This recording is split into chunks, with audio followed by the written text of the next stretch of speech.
I think this is specifically probably the question we hear most often, which is, are you really cutting with water? And the answer is yes, absolutely. We're using high pressure water through a supersonic erosion process. So much like you see kind of the picture of the Grand Canyon there, that's really what we're doing, but at a much faster rate and a much faster speed to the process.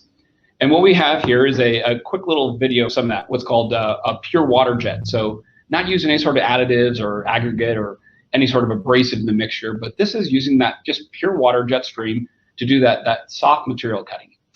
So this would be doing like a foam or a gasket or even like a soft plastic is what you can use for something like this here. And there's a lot of good applications for pure water cutting, like Adam just said, from gaskets to foam, insulation, food. That's a very popular and great application for pure water cutting.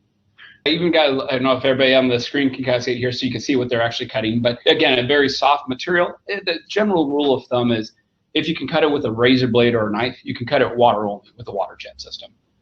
Then though, where there is the other alternative is using what's called abrasive in the mixture, which in the early 80s we developed what's called abrasive jet cutting. So this was using that garnet sand, typically taking that super high velocity of water, but now entraining that garnet sand in the cutting process.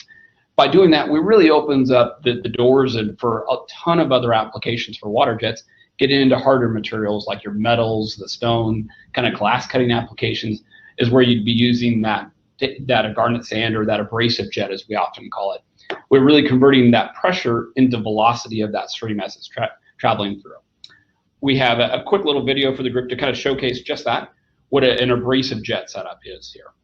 But this is using a chassis on a little drone that they had developed with our customer over in Spokane, Washington, Fireball tool, specifically kind of hard materials, what are available. The answer is kind of anything with the water jet, including some of your titaniums and Inconels and QT100. Everything will erode. It's a matter of how fast we can cut it, but you can cut any material type.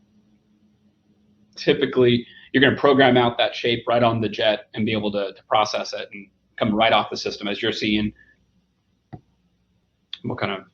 What type of materials are you guys going to be doing? This slide here is basically just a picture of all these different random materials, and that's really the key to water jet is it will cut everything. So you see glass shown there, and foam and stone, composites, steel and alloys. Aluminums are obviously popular. You know, I would say the bulk of the water jet users in the marketplace are cutting metals, but glass and composites and stone and foam are also wonderful applications for an abrasive jet. In addition to versatility with different material types, you see in the middle there a very intricate shape, some sort of blade shape that was cut with 5-axis water jet. Very intricate shapes can be created with water jet, and then ultra thick materials can be cut. The question becomes how fast and efficiently can you cut it, not can you cut it.